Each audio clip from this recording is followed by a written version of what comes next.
apakah ini saat yang tepat untuk investasi? Kalau menurut saya, semua saat itu tepat beli properti. Kemarin, mau hari ini, kapanpun itu. Apalagi yang tadi, yang belum punya rumah, beli aja hari ini, secepatnya. Jadi jangan tunggu-tunggu.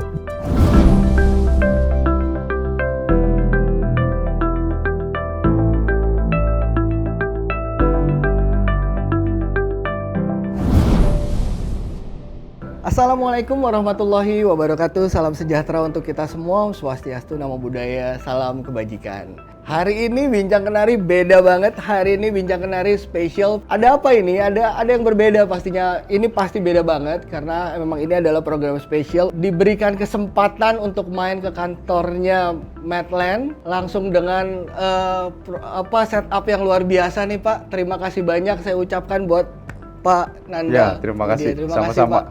Aduh, ini luar biasa banget. Ini saya sampai nervous. Nggak pernah langsung ketemu. Biasanya cuma kita by chat ya Pak.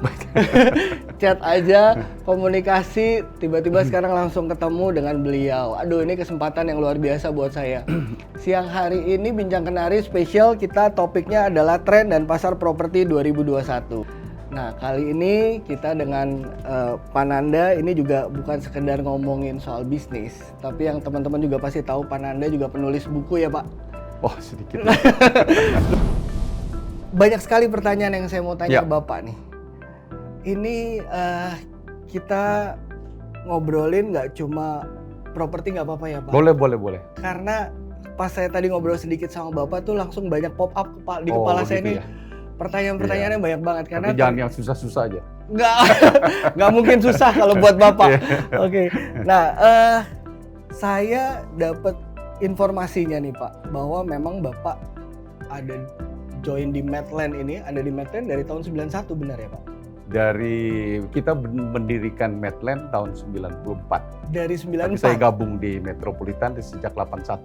Tahun depan 40 tahun. Tahun depan 40. Iya. Kerja di properti. Kerja di properti. Iya. Ini berarti ngelewatin banyak banget fase-fase yang luar biasa nih Pak jatuh bangunnya properti. Iya. Ya, kalau dari 81 berarti sempat ngalamin tahun 98 98. Tuh, Kemudian 2008. 2008. Oh iya, betul. Juga kan ada gelombang juga. Iya, betul Pak. Ya, dampaknya memang lebih saat ini juga gelombang besar.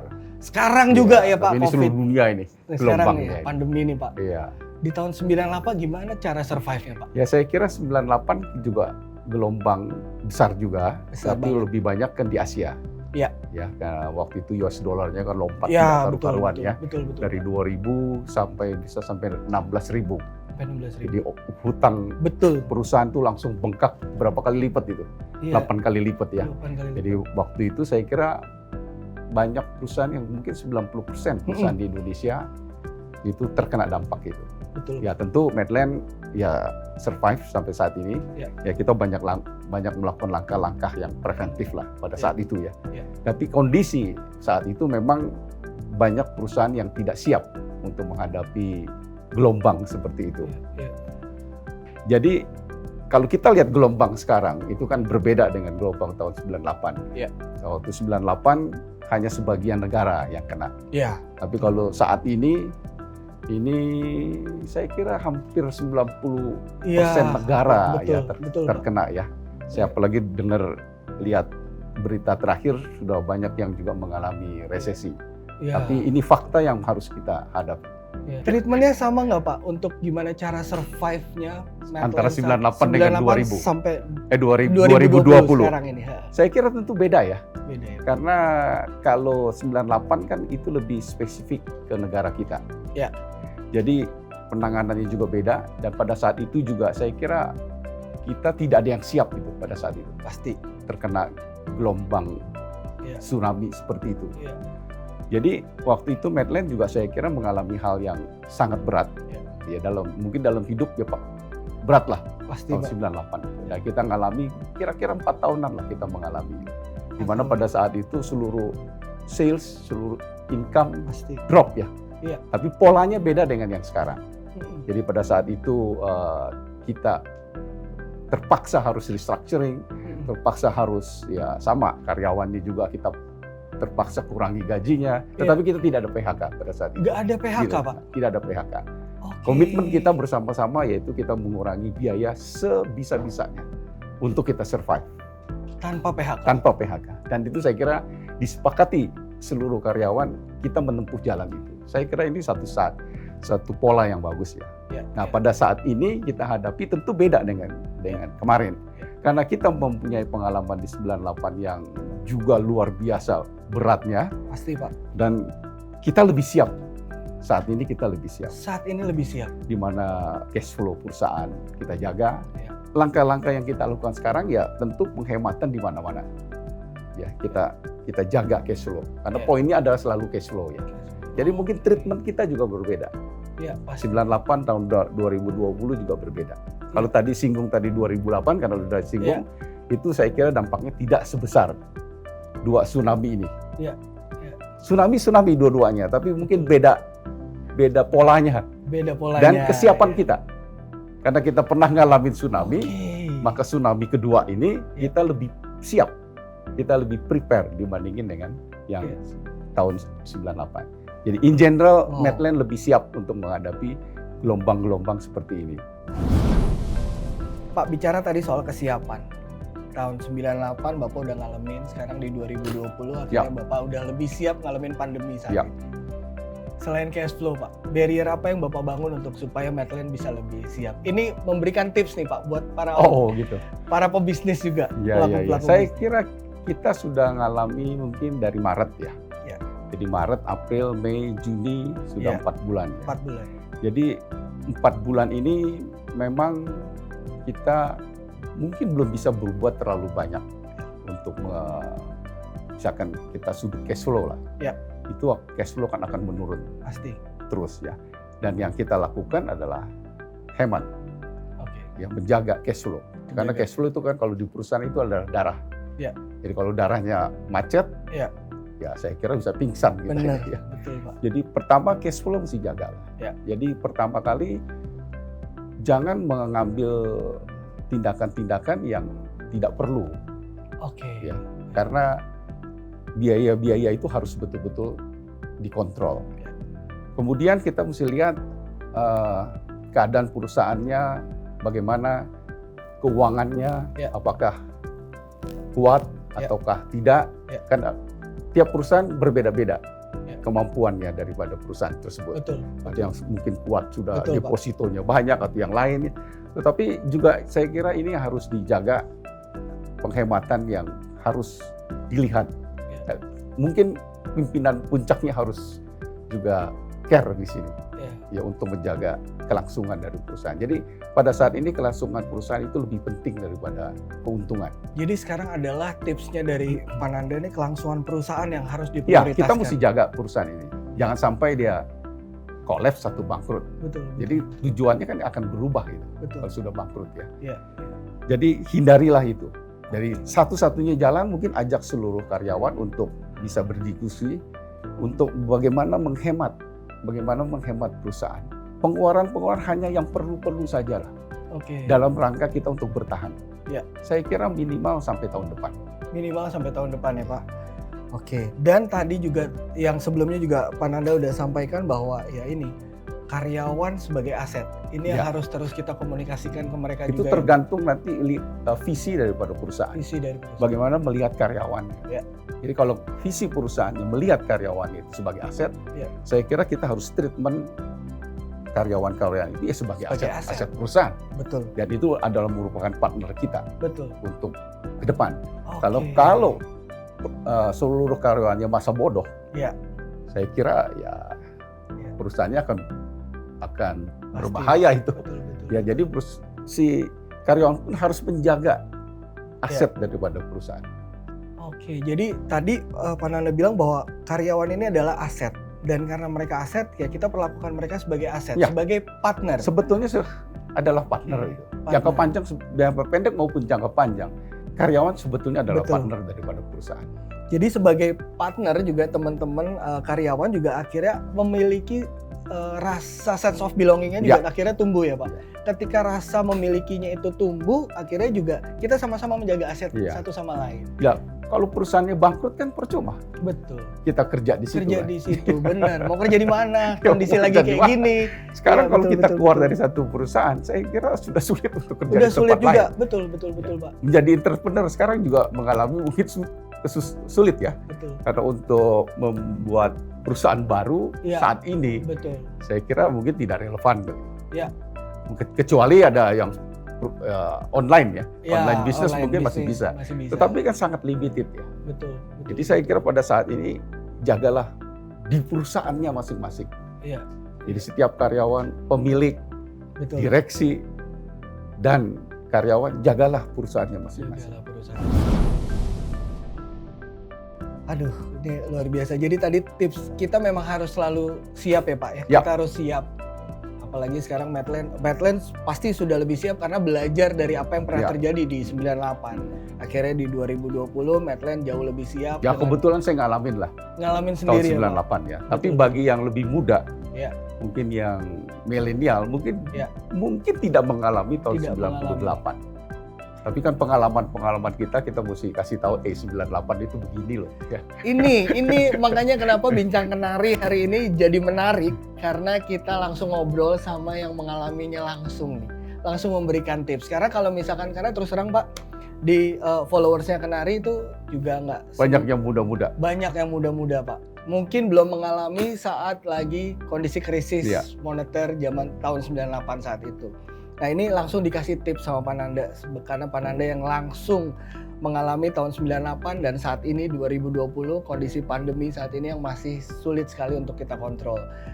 Dan langsung dikasih tipsnya jadi nggak perlu ngerasain, nggak perlu ngebayang-bayangin tahun 98 kayak apa. Pananda langsung kasih tahu bahwa jaga cash flow-nya teman-teman, jaga asetnya teman-teman. Salah satunya aset itu adalah karyawan.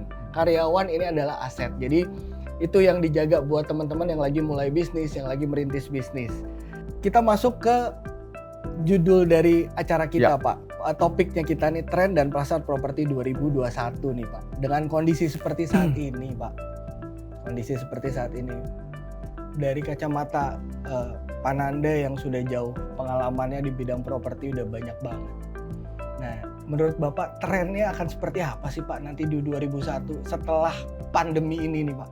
Ya, Kit, mungkin saya ada jawab sedikit mengenai apa yang kita lakukan. Di samping tadi penghematan, Nah, oke. Ya. juga ada beberapa proyek-proyek kita postpone.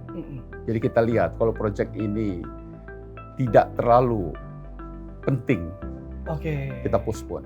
Dan itu dalam rangka menjaga cash flow. Ya. Jadi kita harus lihat Ya. yang mana yang kita teruskan, yang mana kita postpone. Ya. Dan itu yang beberapa yang sudah kita lakukan untuk menghadapi pandemi ini. Oke. Jadi kita juga harus selektif Ya, melihat selektif lah. proyek Selektif, mana ya. yang Dan memang itu saya kira kita bisa dialog dengan seluruh partner, kita dialog dengan stakeholder. stakeholder yang mana yang kita lakukan. Betul. Karena ini akan menolong cash flow daripada perusahaan. Betul. Oke, jadi tadi harus lebih bijak lagi memilih proyek mana yang memang lebih Itu untuk nanti realistis. properti ya. Saya kira di Kenari juga sama lah. Iya. Mungkin ada produk baru atau ada Betul, Pak. ini ya, yang Betul. mana yang membutuhkan biaya besar, ya mungkin kita postpone dulu. Oke. Iya. Poinnya cuma satu, bahwa kita bisa hidup, kita bisa tetap menjaga Ya. perusahaan tidak Ya. bangkrut, Ya. tidak pilot Betul. misalnya. Karena kan bisa saja dipilotin orang atau kita Oh, tidak iya, bisa. betul, Itu betul, kan betul. berbahaya ya. Iya. Jadi tidak ada gunanya kalau kita bekerja terus endingnya itu dipilotin Iya, orang. betul. Saya kira nggak poin itu. Iya. Jadi lebih baik kita menunda beberapa yang ini Iya. untuk menjaga kelangsungan daripada menjaga kelangsungan perusahaan itu sekarang menjadi penting. Iya, perusahaan. Jaganya rame-rame ya. Jaganya rame-rame. Jangan direksinya aja yang betul, jaga. Betul, Pak. Kalau direksinya yang jaga nggak cukup. Iya. Harus rame-rame. Ya pemegang saham, Iya. ya direksi, Iya. ya komisaris, Iya. ya seluruh karyawan. Seluruh karena pengertiannya semuanya ya Iya. harus menjaga. Nah, mungkin penting lagi nih, Iya. hadapi dengan ketenangan. Hadapi dengan ketenangan. Oke. Jangan marah-marah. panik. Iya, Jangan panik. marah-marah. Dan jangan sering-sering marah. Jangan sering-sering marah. Nanti cepet tua itu. Nanti cepet tua. Nah, itu juga rahasia. Rahasia dari Pananda buat teman-teman yang masih muda. Nah, ini hati-hati dikontrol emosinya. Jangan kalah sama Pananda. Pananda lihat di usia yang saat ini masih seger, masih luar biasa sehat, Pak. Ya senyum terus lah. Senyum terus Iya, kuncinya ya, Pak. senyum, Nah itu, senyum. senyum terus kuncinya ya. Jadi jangan lupa senyum. Oke Pak. Nah balik lagi nih Pak Ya. tadi. Kira-kira menurut Pak Nanda tren properti Pak, ada perubahan nggak sih? Ya saya kira kita lihat sejak Maret, saya kira sudah berpengaruh. Dari Maret tuh udah Properti, kelihatan ya Pak? Maret udah kelihatan, dan mungkin yang terjelek di bulan April, Mei, Juni sudah mulai ada tumbuh lagi ya penjualan ya. Karena mungkin mereka lihat lepas daripada yang kena COVID, Ya. tetapi kan kelihatannya yang sembuh kan tetap lebih banyak daripada yang meninggal. Ya kalau kita lihat ya, tren dunia ya. Lebih banyak sembuh. Terus kita lihat juga beberapa negara seperti Thailand, Thailand. Korea Selatan, Australia, Ya. New Zealand, Ya. Jerman, itu kan mulai bisa mengendalikan Betul Pak. ya penyebaran ini ya. Ya. Ya, saya nggak sebut Brasil lah. Sekarang Ya. Brasil jadi nomor 2 di dunia. Iya. Nomor 1 kan Amerika, Amerika. yang kedua Brasil. Iya. Kita ya tengah-tengah lah Iya. ya dalam kontrol ini ya. Iya. Jadi mungkin masih ada harapan lah. Mereka melihat, oh ini masih boleh beli properti. Karena sales kita di perumahan ya kita mungkin turun sekitar 40-50%. Beberapa properti cek ya. Ya. Yang paling terkena itu adalah yang 2 miliar ke atas. Ya. Yang 1 miliar ke atas practically mungkin turun cuma 20-30%. Oh, oke. Ya. Tapi yang mungkin Ya. yang 2 miliar ke atas itu bisa turun lebih dari 50%. Ya. Problemnya karena satu itu adalah buying power. Buying power. Buying powernya itu menurun Pasti, Pak. drastis. Betul. Karena dengan banyaknya perusahaan-perusahaan yang mungkin gajinya dipotong atau yang dirumahkan, terus pengusaha-pengusaha juga income-nya merosot drastis. Sehingga yang jadi kendala sekarang kita adalah buying power. Buying power. Bahwa buying power ini menurun. Pasti. Itu satu, Ya. buying power. Yang kedua perbankan. Perbankan. Ya, dari beberapa bank-bank yang ada itu juga sangat menyeleksi, selektif sekali Sangat selektif. untuk memberikan KPR. Ya. Betul. Jadi ya itu wajar-wajar aja Iya, betul ya, Pak. karena dengan lihat siapa customernya Ya. itu akan sangat selektif sekali. Dan tentu dengan selektif ini akan mengurangi daya beli. Daya beli. Ya. Terus yang ketiga investor. Investor. Ya. Kita biasanya investor mungkin 20-30% dari sales. Ya. Ya, pengertian investor tahu ya, jadi dia Ya. beli, mungkin dia jual lagi, Betul, atau Pak. apa ya. Ya. Nah sekarang sejak April ya investornya kabur itu, Iya, betul. Ya. nggak ada. Nggak ada. Jadi sales yang ada sekarang mungkin investor itu rendah sekali. Ya. Jadi saya kira ada beberapa faktor-faktor yang krusial selama 6 bulan ini, dan Ya. saya kira juga sampai Desember Ya. akan mengalami kurang lebih sama. Ya. Yaitu satu, buying power-nya menurun, Ya. itu karena diakibatkan oleh Betul. industri kelilingnya. Kemudian yang kedua perbankan tadi. Perbankan. Ya. Ya, yang ketiga investor. Investor. Nah ini yang sangat mempengaruhi penjualan perumahan. Saya Ya. bicara perumahan ya. Perumahan. Jadi kita berharap perumahan ini bisa kembali pulih. Mungkin tahun depan, pertengahan tahun depan ke sana lah. Ya. Jadi kalau andai kata vaksin itu bisa dibuat di bulan Januari, Februari misalkan ya. Jadi saya kira 6 bulan itu perlu masa transisi. Masa transisi. Ya, buying power-nya tadi. Ya. Buying power itu kan bisa tumbuh kalau industri-industri pendukung kelilingnya pun itu ya, bisa tumbuh. pulih kembali. Pulih. Ya. Dan perbankan, Perbankan. ya kita berharap pemerintah bisa mensupport perbankan. Ya. Kalau pemerintah bisa mensupport perbankan Ya. dengan dana yang cukup, Ya. dia bisa melakukan restructuring Betul. kepada saya kira mungkin lebih dari 50%. Nanti mungkin perlu restructuring Ya. di tahun depan. Tahun depan.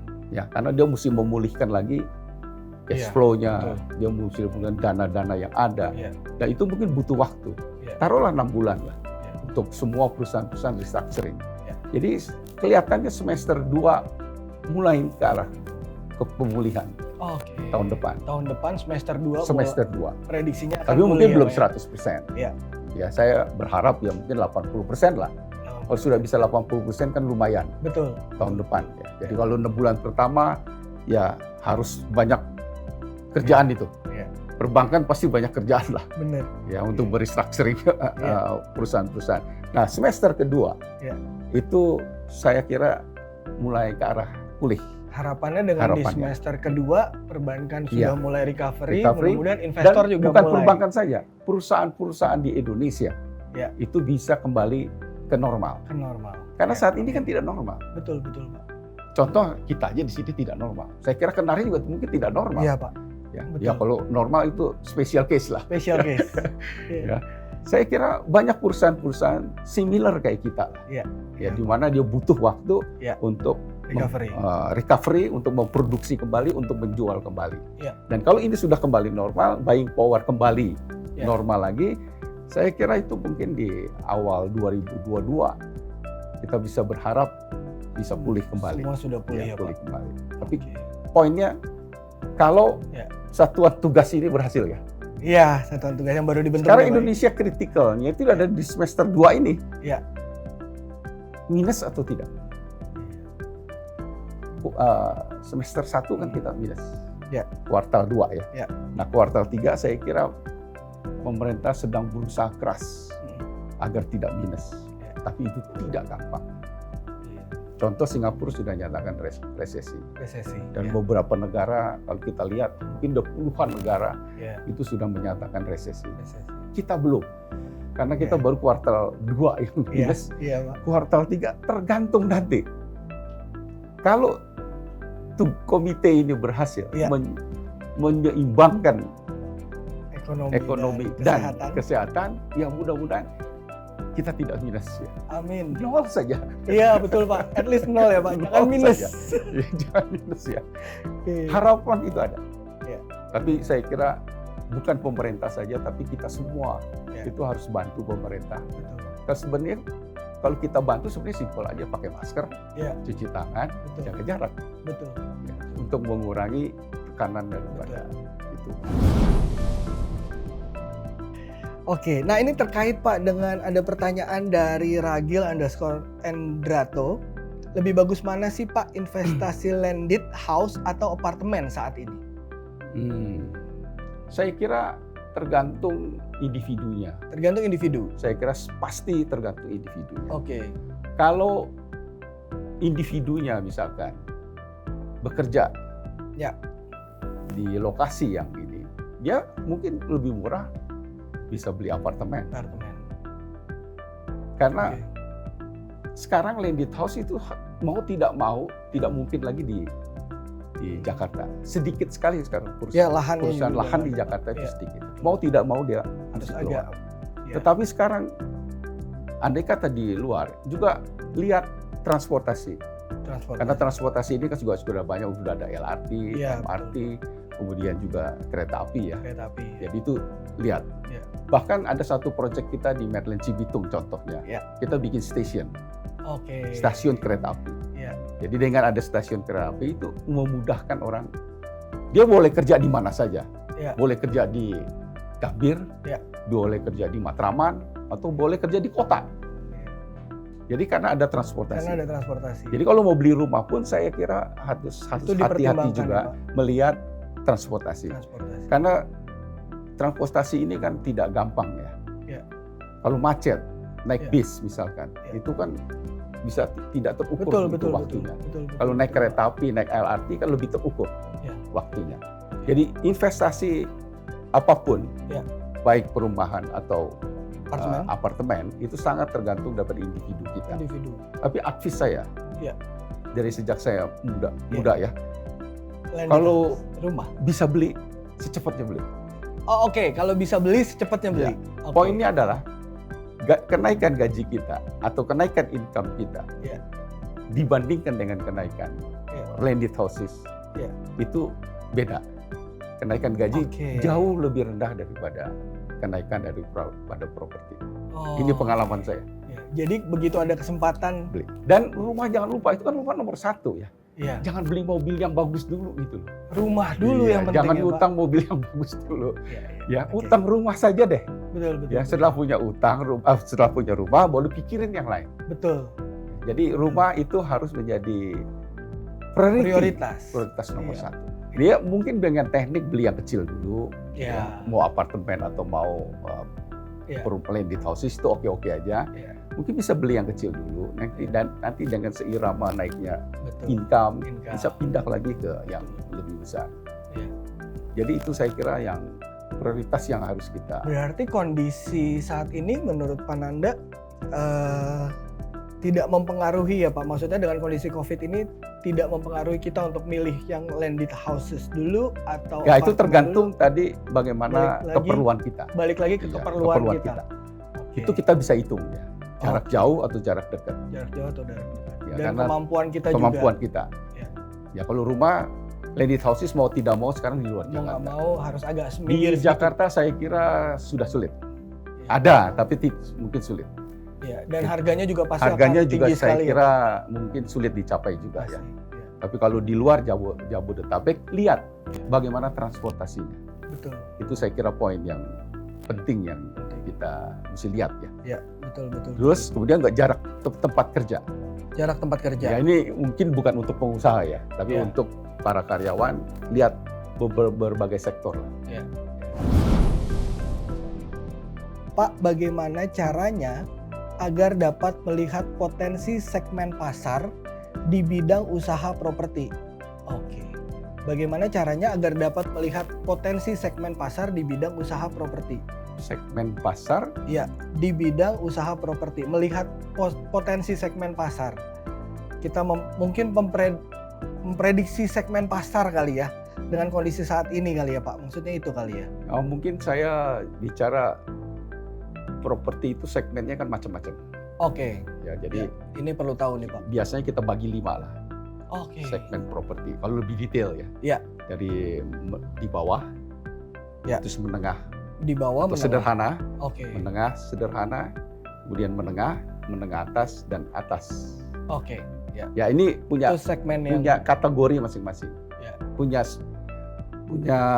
persyaratan sendiri-sendiri ya. Ya. Kalau kita lihat yang sederhana, itu kan banyak saat ini ya banyak sudah di luar kota Jakarta. Ya. Jabodetabek ya masih ada seperti Tangerang, seperti Bekasi sudah mulai dikit ya. Ya. Makanya kita sebagian udah lari ke Tambun, Cibitung ya, Tambun itu untuk memenuhi segmen sederhana dan menengah sederhana. Ya. Itu kita anggap kategori 600 jutaan lah. 600 jutaan. Ya, untuk segmen dua segmen ini. Dua segmen menengah dan sederhana tadi Pak ya. Menengah sana bisa sampai 700 jutaan gitu ya. Iya. Tapi yang segmen ini berkisar antara 500-600. Iya. Ini adalah segmen bawah. Segmen ini sekarang yang sedikit terpengaruh. Karena kan banyak pegawai negeri, banyak karyawan swasta yang mungkin masih oke perusahaannya ya. Kemudian kita masuk ke menengah. Nah, menengah ini mungkin sudah di atas 1 miliar, mungkin 1 sampai 2. Ya. Ya, ini juga sedikit juga perubahan yang ada di Jakarta. Ya. Kebanyakan juga di keliling daripada Jakarta. Ya. Ya, Bogor mungkin masih ada. Bogor ya. Bogor, terus Bekasi masih ada, Tangerang masih ada. Ya. Tapi bermain di antara 1 sampai 2 miliar. Kemudian kalau kita lihat menengah ke atas, mungkin yang 2 miliar sampai 5 miliar sampai 10 miliar, itu lebih sedikit lagi. Ya di Jakarta mungkin masih ada Kapuk. Kapuk. Oh ya. Iya betul. Itu mungkin masih mewakili menengah atas. Menengah atas ya. Menengah atas. Tapi nggak banyak sudah. Iya. Kemudian kalau kita bicara atas, ya masih ada. Ya di atas 5 miliar, 10 miliar ya. Tapi ini juga sangat limited. Ya cuma beberapa mungkin. Ya mungkin Pondok Indah masih sebagian masih ada, ya Kelapa Gading masih ada, Kapuk juga ya. Sebagian yang di atas 5 miliar kan masih ada di sana. Ya. Jadi kalau kita melihat daripada pertanyaannya tadi di segmen yang mana, ya kita mesti bedah lagi ini. Karena ini berbeda-beda. Betul. Marketnya beda-beda, orangnya juga beda-beda. Betul. Kalau ini mungkin lebih banyak ke karyawan. Menengah sederhana. Kemudian menengah sederhana ini juga ada campur sedikit dengan pengusaha. Oke. Karyawan tuh bisa swasta dan bisa pemerintah ya. Kalau menengah lebih campur lagi Lebih campur. antara karyawan dengan pengusaha. Ya. Nah kalau menengah atas itu mungkin sudah lebih banyak pengusahanya. Pengusaha. Ya. Kalau ini practically mungkin sudah pengusaha. Iya, betul. Atau kalau karyawan ya mungkin levelnya sudah direksi ya. Untuk yang atas ini. Ya. Jadi kalau kita lihat segmen ini ya kita akan mesti lihat lagi betul. Di segmen yang mana dia punya prospek. Oke. Jadi tapi masing-masing punya prospek ya. Masing-masing punya prospek dan masing-masing punya lokasinya di mana. Betul. Kita contoh lah, saya ambil contoh Medland ya. Kita masuk di Medland Cibitung. Ya. Itu prediksi kita itu untuk sederhana dan menengah sederhana. Oke. Dan nanti apabila kita ada transportasi yang bagus dan lengkap fasilitasnya, kita bisa masuk ke menengah. Jadi itu punya proses. Ya. Tapi itu semua di luar Jakarta. Ada pertanyaan kalau ini dari direksi saya, Pak. Hah? Oh ya? Ibu Lucia ya? Setia Budi. Menurut Bapak, apakah harga properti sekarang cenderung turun? Dan apakah saat ini saat yang tepat untuk investasi? Oh, kalau menurut saya, masuk properti, semua saat itu tepat beli properti. Mau kemarin, mau hari ini, kapanpun itu. Apalagi yang tadi, yang belum punya rumah. Iya, betul. Itu pertama beli dulu properti. Ya, baru beli mobil ya. Baru beli mobil ya, benar-benar. Tapi kalau beli produk Kenari boleh bersamaan belinya. Harus, Pak. Ya. Begitu beli properti harus langsung cek IG Instagramnya Kenari Jaya. Ya, saat ini saya kira banyak beberapa proyek yang mungkin harganya stagnan lah. Ya bahkan beberapa mungkin diberikan diskon, diberikan hadiah. Jadi penurunan harga kita biasanya penurunan harga itu tidak ada. Yang ada adalah kita kasih kemudahan. Ya, bisa kemudahan cicilan, terus hadiah. Bisa juga nanti kita kasih hadiah dari Kenari. Oh iya, betul Pak. Yang untuk new normal tadi. Iya betul, produk new normal kita banyak banget. Ya. Jadi itu yang biasanya kita lakukan. Oke. Jadi mungkin kita sama sekali tidak turunkan harga untuk ini, tapi kita kasih kemudahan cicilan ya. Seperti DP misalkan 10%, kita bisa kasih cicilan DP 10%. Kemudian juga kita kadang-kadang kerjasama dengan bank. Kalau misalkan bunganya 9%, kita bisa lebih rendah dari 9%. Itu kan kemudahan-kemudahan atau hadiah-hadiah yang endingnya sebetulnya kalau di present value kan itu kan tetap lebih murah. Jadi kalau harga tanah umumnya jarang properti yang menurunkan harga. Kita 98 pun kita tidak turunkan. Tapi yang ada kita kasih diskon. Kasih kemudahan ya Pak, kemudahan dan diskon. Ya, kalau buat ibu siapa tadi? Bu Lucia. Beli aja hari ini, secepatnya. Oke. Ya, jadi jangan tunggu-tunggu. Di masa seperti ini, saya ragu invest di properti karena takut pengembangnya tidak komit atas penyelesaian pembangunan. Apa tips untuk memilih proyek pengembang yang bonafit maksudnya? Ya. Ya, saya kira untuk properti ya kita harus teliti ya untuk membeli ya. Pertama mesti dilihat track record-nya daripada developernya. Kemudian juga lihat project-nya. Jadi saat ini mungkin orang membeli sales on paper sudah mulai sedikit ya. Jadi umumnya mereka akan lihat ke project ya. Dan saya kira sekarang mudah untuk melihat bonafit daripada perusahaannya. Karena dengan media ini kan gampang sekali Betul Pak. Ya, dia bisa browsing di Google, dia bisa browsing di ini. Kita bisa lihat portfolionya ya Pak. Portfolionya, project apa saja yang sudah dibuat, apakah bermasalah projectnya. Dan satu pertama ya lihat dulu dia anggota REI atau bukan. Ya, betul. Itu penting itu. Anggota REI atau bukan. Dan kalau mau beli properti cek dulu. Apakah perizinannya komplit, lengkap. Dan saya kira dengan kemudahan medsos sekarang, saya kira bisa dilihat lah. Lebih mudah ya Pak? Lebih mudah jauh untuk bisa dilihat ya. Betul. Dan itu saya kira suggestion-nya ya tadi, lihatlah track record daripada pengembangnya. Karena itu akan kelihatan dengan mudah sekarang. Kalau proyeknya dilihat sudah terbengkalai ya jangan ya. Jangan, Karena benar, itu legal di Indonesia tidak gampang juga untuk menyelesaikannya. Andai kata kita sudah bayar lunas, kita sudah ini, terus bangunannya tidak selesai-selesai, itu saya kira terlalu beresiko ya Pak? Sangat berisiko. Sangat berisiko. Oke, jadi ini kalau misalkan tadi ditanya di masa seperti ini saya ragu invest di properti karena takut pengembangnya tidak komit. Sebenarnya bukan cuma di masa seperti ini. Kita harus selalu melakukan dulu maupun ke depannya kita harus selalu melakukan memang lebih selektif ya Pak.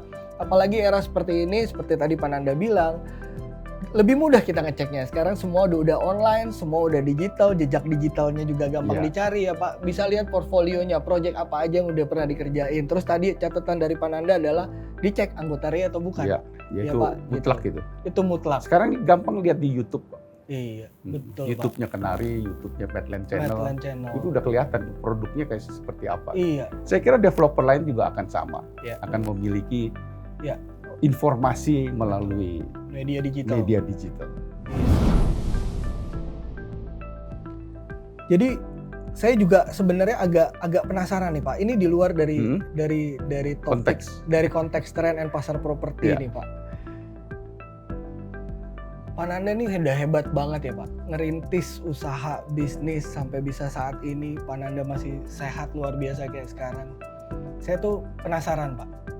Dulu kalau kecil pasti Bapak suka ditanya, sebenarnya cita-cita Bapak apa sih waktu kecil Pak? Cita-cita waktu kecil sekali ya mungkin belum punya cita-cita ya.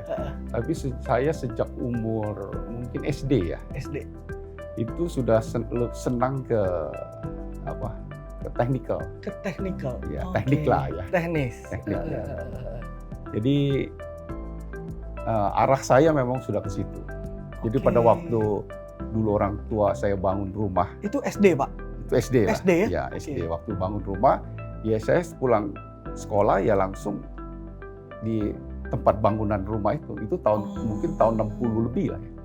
60. Jadi saya sudah senang lihat bangunan. Sudah senang lihat bangunan. Ya. Jadi saya kira itu bawaan dari kecil saya memang saya sudah senang yang berbau teknikal. Oh, jadi udah kelihatan dari kecil tuh Bapak memang udah suka ya Pak dengan dunia arsitektur, bangunan. Saudara saya kan dua, nomor satu, nomor dua itu dokter. Oke. Ya. Saya waktu tawaran orang tua mau jadi dokter. Jadi dokter juga? Enggak, saya nggak mau jadi dokter. Saya mau jadi insinyur aja. Waduh, yang pertama, yang kedua dokter, yang ketiga insinyur. Saya nggak mau jadi dokter, saya mau jadi insinyur aja. Nah, insinyur pun waktu itu, 74 itu adalah ada dua pilihan kan. Insinyur sipil atau arsitek. Arsitek, iya betul. Waktu itu lebih top sipil. Waktu itu top sipil. Lebih top sipil. Tahun 74 ya, saya bicara 74. Lebih top sipil. Masuknya susah. Oke. Ya, saya ambil sipil aja deh. Yang Bapak ambil sipil? Ya, jadi padahal sekarang sebenarnya arsitek itu lebih berkembang daripada sipil. Karena sipil ini sekarang itu digantikan oleh komputer. Oh iya. Itu program-program gedung itu sebagian besar sudah digantikan oleh komputer. Beda dengan arsitek. Iya. Jadi arsitek itu adalah ide, creativity. Iya. Jadi saya kira itu yang sekarang akan berkembang tetap arsitek. Dan kebetulan anak saya arsitek. Jadi waktu anak saya tanya masuk mana? Ya arsitek. Arsitek. Bukan sipil. Aduh, anak saya banget. sudah jadi arsitek. Arsitek sekarang Pak. Wah luar biasa. Jadi beda masa, beda ini. Iya. Karena kan sebagian perkembangan dengan teknologi kan ini berubah. Seperti komputer kan kita tidak tahu ternyata luar biasa perkembangan bisa menggantikan perhitungan yang susah. Kalau zaman dulu kita hitung itu mungkin bisa 3-4 bulan. Sekarang 2-3 jam. 2-3 jam. Betul. Bangunan tingkat 2-3 jam selesai. Zaman dulu, zaman saya mungkin bisa 2-3 bulan. Nah ini satu pesan nih sebenarnya adalah bahwa teman-teman yang udah join hari ini bisa kita notes dari kata-kata Pak Nanda sekarang nih. Bahwa coba balik lagi ke diri kita masing-masing ya Pak, introspeksi lagi. Apa yang kita lakukan sekarang bisa dilakukan nggak dengan komputer? Jadi kalau memang bisa dilakukan dengan komputer, ayo upgrade terus skillnya supaya komputer nggak bisa ngalahin kita. Ayo upgrade terus skillnya. Nah ini juga akhirnya menjadi satu pesan yang bagus juga dari Pak Nanda di luar dari bicara soal bisnis properti.